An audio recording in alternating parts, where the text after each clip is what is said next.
Okay, but what I'll want to do now is I want to paint this model. So what I'll do is go back to my rendering menu set here, and let's go to texturing and the 3D paint tool. Again, there are much, much better tools for this. Like just like with sculpting, you have ZBrush. For painting, you have like Substance Painter. There's a lot of tools that are much better than this particular tool. But let's go to our tool settings with our 3D paint tool. This will at least give you a bit of a taste of what it looks like to paint a model. Here's our tool settings for the 3D paint tool. And the first thing we're going to want to do is assign edit texture. We can keep this maybe as a PNG is good. And let's make it again, that 1024 by 1024, that 1K size. I'm going to say assign edit textures. Now that will allow me to paint on my model. So without doing that, I'm not able to paint. I still have symmetry turned on. And again, I have my, I might want to change for this image plane here that I'm using to reference. I may want to change the image file that I'm looking at here so I can really see just so you can see, this is our texture map. And I wonder, let me see something, if I really like what's happening here along the bottom of the body and the top of the body, I'm going to just go into Photoshop really quick and let's open that file. Okay, and let's actually, you can see that there are some really wild normal maps that are being created along these edges. What the normal map is doing is it's using this color kind of displacement of the cyan and the magenta values. So I wonder what happens if I just erase some of the detail, like maybe if I even let's paint over, let's select this color and I'm going to paint over, and I can't use B and expand the brush. I have to use the brackets to increase the brush. Let's just paint over this and this. Those are the sides of the model. Let's not displace that at all. And then for the body, I'm going to do the same thing, but I'm going to just use my blur tool. So I can use the blur tool is going to be here, blur. Let's increase the size of the blur brush, and let's kind of just along the edges of the body. Blur.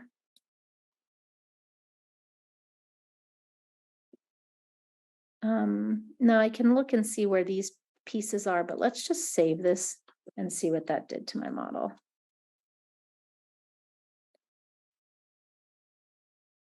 Let's see if that fixed some of the, let's reload this texture. First, we have to find where the texture is imported into.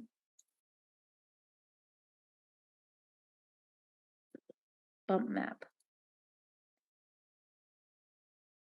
Reload it.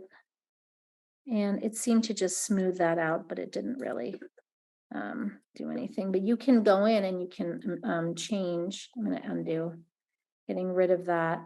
What I might, I think, so you can go into Photoshop and do some micro adjustments of these textures. Let's just leave it the way it is.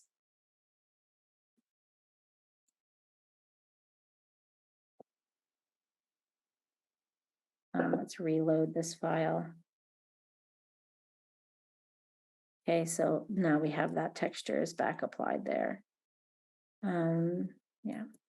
So let's go ahead and paint this again. Let's go to our, here we are, and we want to maybe, what I was doing is changing this image plane. Let's change out the image for the image plane.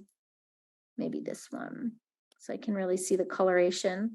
And with the paint tool, it's already has that, we already have our texture applied. Let's go ahead and pick a kind of a color that I want to use. And I'm gonna use this kind of color wheel here to find a nice kind of light brown.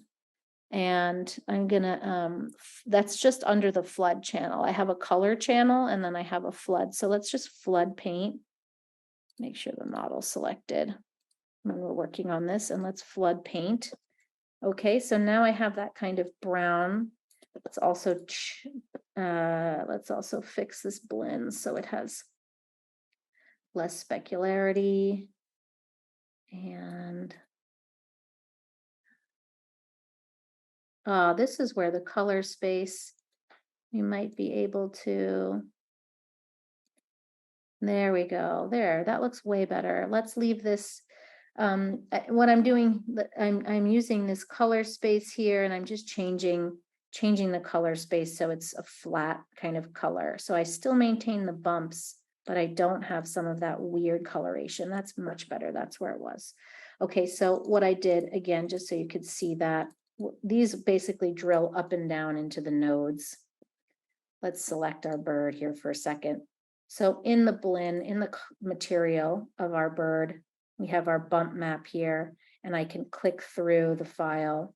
And then I just changed this color space from, I think it was this, which was giving me that kind of weird coloration.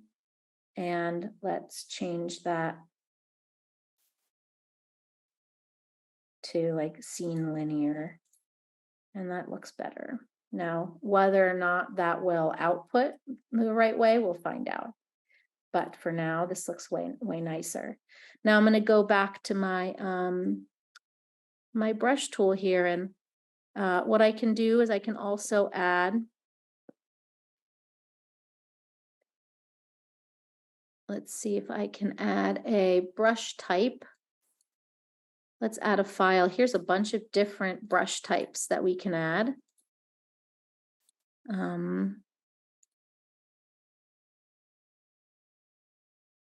These all come standard, but let's find one that might give us a good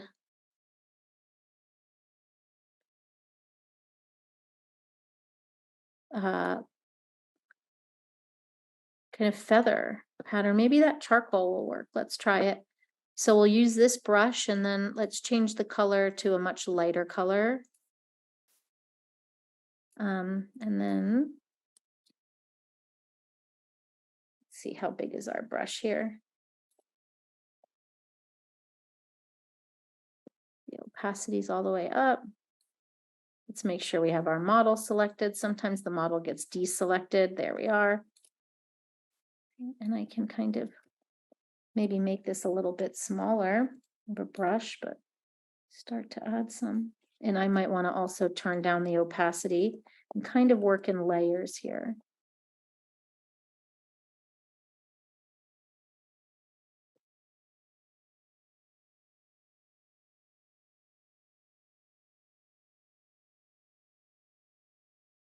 To add some texture.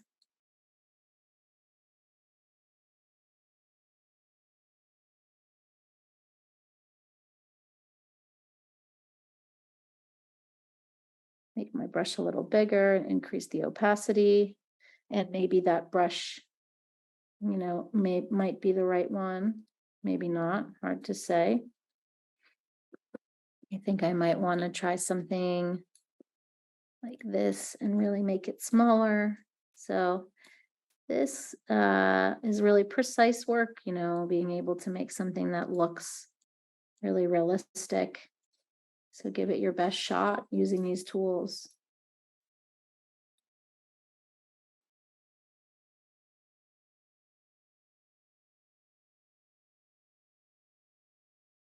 I might want to change this to kind of gray.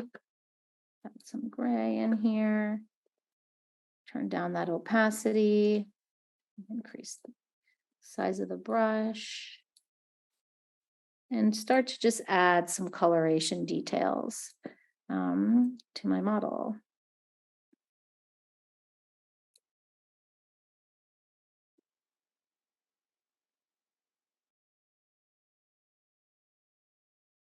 And this finch has a kind of red belly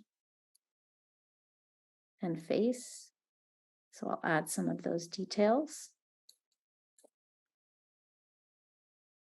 And I might want to do something different with the beak since it is so distinct. I'm going to add a different material to the beak.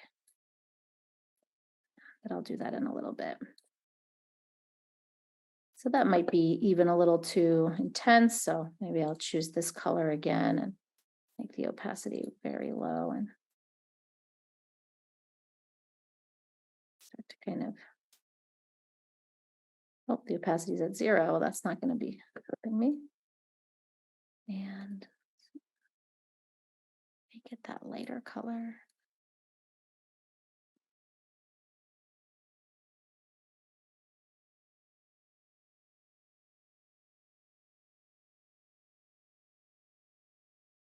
Okay, now I haven't done anything with the eyes yet. And that's because the eyes will be separate objects.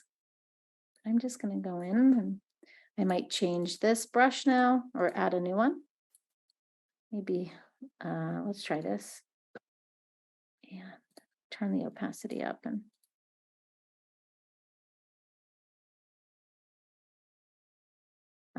rather than dragging the brush around, I'll just kind of place that and that adds a little more texture to our model.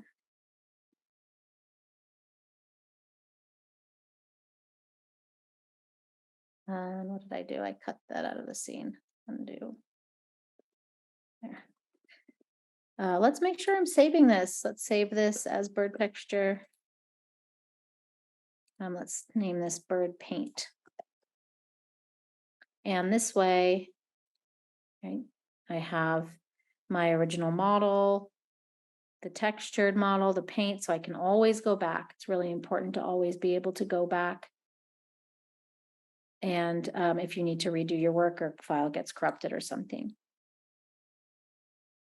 So let's just keep kind of adding some nice texture to kind of feather patterns. That actually adds a nice feather pattern. This gravel brush. And I kind of like the gravel brush. I'll flood this. I want to go back in maybe here.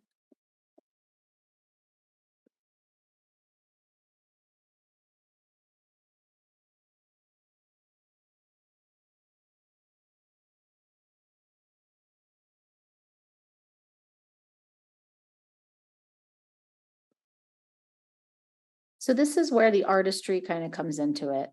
It's not going to be a perfect replica of your species, but like how close can you make it? So that when it's animated, that we get, that we feel like, that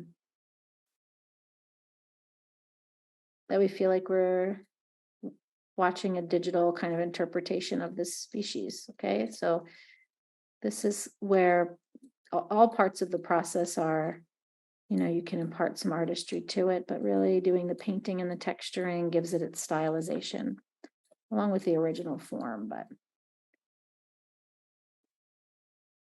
okay, so that's my finished painted model.